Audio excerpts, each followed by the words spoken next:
चीन क्यों करवा रहा तिब्बतियों का डीएनए टेस्ट? क्या है चीन की नई चाल? पहले किन पर की डीएनए टेस्ट की कोशिश?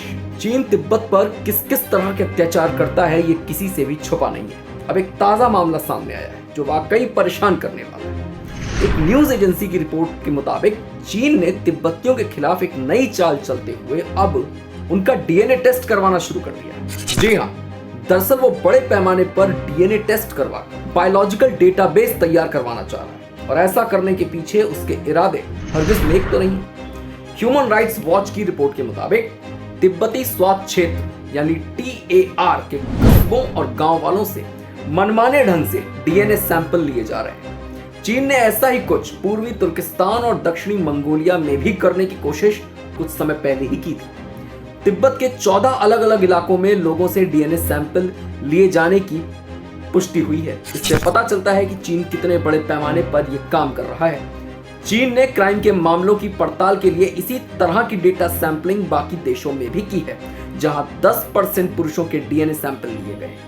तिब्बती मीडिया के अनुसार चीन लंबे समय से कोशिश कर रहा है कि तिब्बत के लोगों की जिंदगी को वो अपने मन मुताबिक चलाए, यानी कि पूर्ण रूप से उन पर कब्जा करे। तिब्बत के उन इलाकों में चीन के अत्याचारों की खूब खबरें सामने आती हैं जो पूरी तरह से चीन के कब्जे में। इससे पहले उसने शिनचियांग में हजारों उइगर मुसलमानों की नसबंदी करने के लिए जैविक साधनों का इस्तेमाल किया था, जिसके खतरनाक नतीजे सामने आ रहे हैं। वैसे डीएनए टेस्ट के मामले से तो भारत भी अछूता नहीं है। 21वीं सदी की शुरुआत में इजराइल ने भी भारत में यहूदियों की पहचान के लिए डीएनए टेस्ट का ही सहारा लिया था, लेकिन इजराइल के इरादे खतरनाक नहीं थे। 21वीं सदी की शुरुआत में बनी मेनाशे समुदाय ने तेजी से इजराइल में इमिग्रेशन शुरू किया।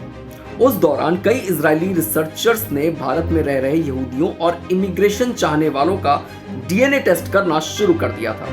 हैफा के इजराइल इंस्टीट्यूट ऑफ टेक्नोलॉजी में बनी मेशाने समुदाय के 350 जेनेटिक यानी डीएनए सैंपल्स कलेक्ट किए गए।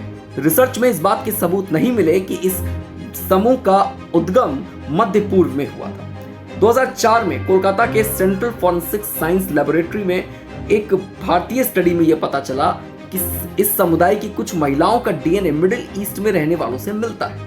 हालांकि इसके पीछे इंटरमैरिज को सबसे बड़ी वजह माना गया था। 2016 में बनी इजराइल समुदाय पर एक रिसर्च छपी। रिसर्चर्स ने कहा कि समुदाय के भारत आने का समय 800 ईसा पूर्व से लेकर 6वीं सदी के बीच कभी कभी हो सकता है। देश में बाहर से आने वाले शुरुआती विदेशी धर्मों में युदावाद भी एक था।